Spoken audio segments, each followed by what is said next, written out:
আসসালামু কুকিং আলাইকুম। And travelling with জান্নাতুল চ্যানেলে আপনাদের সবাইকে স্বাগতম। আমি জান্নাতুল আপনাদের জন্য নতুন একটি রেসিপি নিয়ে হাজির হয়েছি। আশা করি আপনাদের রেসিপিটি খুবই ভালো লাগবে।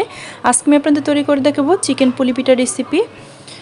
তার জন্য আমি প্রথমে ডো তৈরি করে নিব। তার জন্য একটি মিক্সিং বোল নিয়ে নিব ময়দা। এখানে আপনারা ময়দার পরিবর্তে আটা ইউজ করতে পারেন। আজকে আমি 3 কাপ ময়দা দিয়ে এই পিঠা তৈরি করে নিব, তাই আমি 3 কাপ ময়দা নিয়ে নিয়েছি। দিয়ে দিব স্বাদ মতো লবণ। 3 কাপ ময়দার জন্য এখানে আমি 1 চা চামচের মতো লবণ দিয়ে দিয়েছি। দিয়ে দিব 1/4 কাপ সাদা সয়াবিন তেল। আপনারা কিন্তু এখানে তেলের পরিবর্তে বাটারও ইউজ করতে পারেন। তেলটাকে ভালোভাবে ময়দার সাথে মিক্স করে নিব। এরপর যে ভালোভাবে মিক্স করে নিলে কিন্তু ডোটা একদম পারফেক্ট হবে। ময়দার সাথে তেলটা মিক্স করা হয়ে গিয়েছে। এখন আমি নরমাল পানি দিয়ে ডো তৈরি করে নিব। অল্প অল্প পানি দিয়ে তারপরে ডোটা তৈরি করে নিতে হবে। এতে করে কিন্তু ডোটা একদম স্মুথ হবে।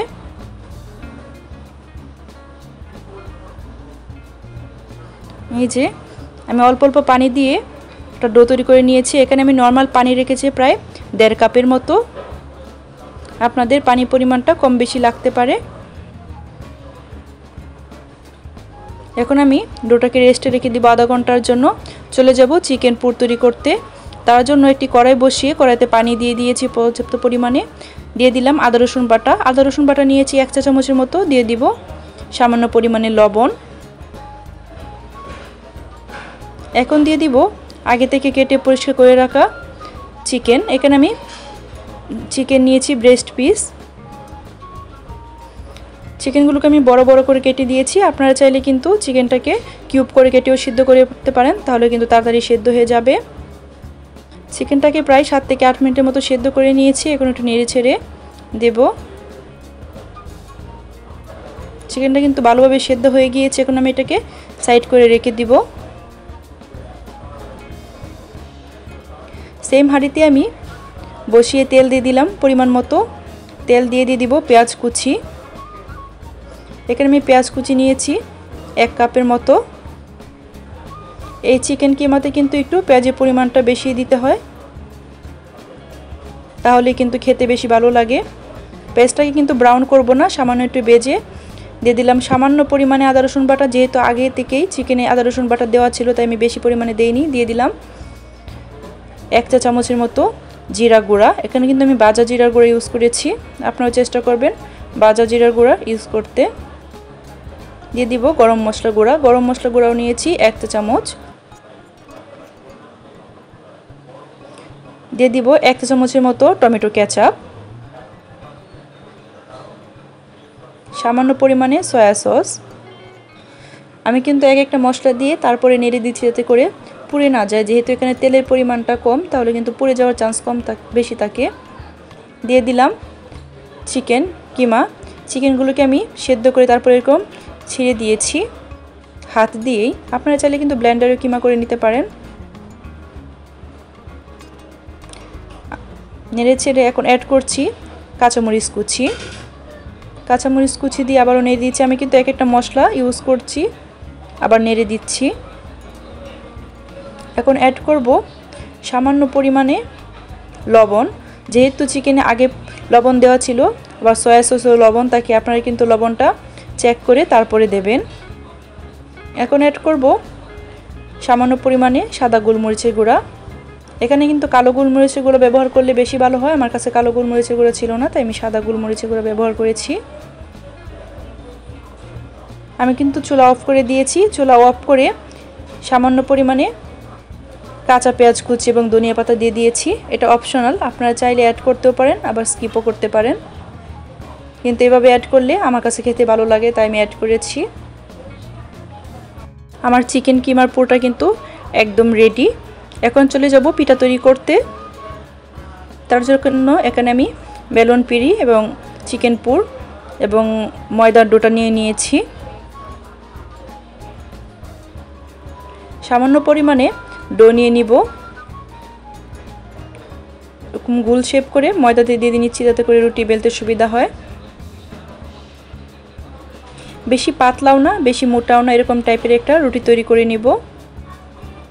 আমি যেহেতু মিডিয়াম শেপের পিঠা তৈরি করব তাই এরকম সাইজ করে নিয়েছি। আপনারা যদি বড় শেপের পিঠা তৈরি করতে চান তাহলে ডোটা একটু বেশি করে নেবেন। আর ছোটো শেপের পিঠা তৈরি করতে চাইলে ডোটা একটু কম নেবেন। মাঝখানে পুর দিয়ে 2-5টা এভাবে লাগিয়ে দিব। এখন আমি হাত দিয়ে চেপে চেপে পুলি পিঠা শেপ করে দিব। যেহেতু ময়দার ডোটা একটু সফট হয়ে থাকে তাই আপনারা সাবধানতাবশত এই কাজটি করবেন। দেখতেই পারছেন আমি 2 হাতে খুব সাবধানতাবশত এরকম মুড়িয়ে নিচ্ছি পুলি পিঠার শেপে।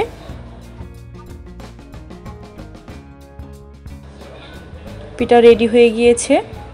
এক এক করে আমি সবগুলো পিঠা তৈরি করে নিব। আমি আরেকটি পিঠা আপনাদের তৈরি করে দেখাচ্ছি।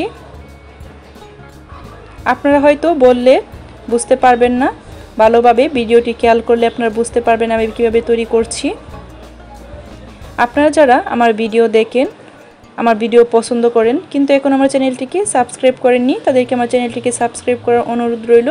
অবশ্যই আমার চ্যানেলটিকে সাবস্ক্রাইব করে অল বাটনে ক্লিক করে রাখবেন নতুন নতুন রেসিপি পাওয়ার জন্য। আর যারা অলরেডি আমার চ্যানেলটিকে সাবস্ক্রাইব করে দিয়েছেন তাদেরকে অসংখ্য অসংখ্য ধন্যবাদ। এই যে আমি কিন্তু এক এক করে সবগুলো পিঠা তৈরি করে নিয়েছি। আমি সবগুলো পিঠা আজকে ভাজবো না, কিছু পিঠা ফ্রোজেন করে রাখবো।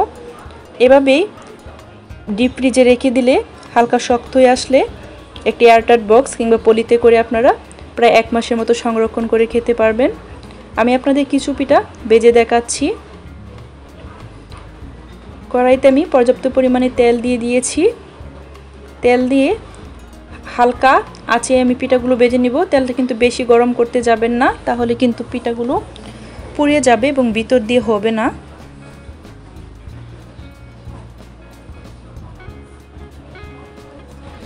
আমি কিন্তু মিডিয়াম টু লো হিটে পিঠাগুলো ভাজছি। আপনারা চেষ্টা করবেন মিডিয়াম টু লো হিটে রেখে তারপরে পিঠাগুলো ভাজতে।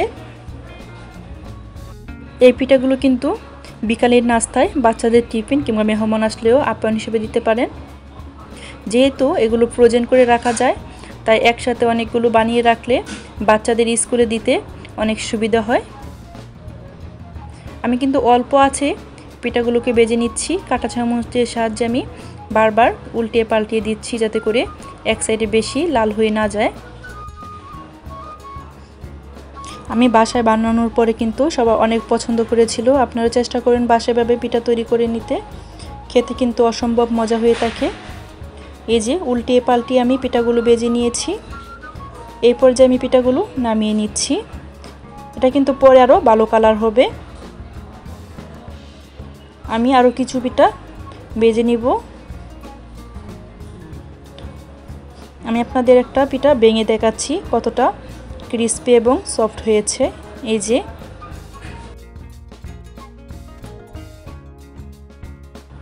ভিতরের পুরটা, এটা খেতে কিন্তু অসম্ভব মজা হয়েছিল। আমার রেসিপিতে আপনারা বাসায় একবার ট্রাই করে দেখবেন যে কতটা মজার হয়ে থাকে এই পিঠা।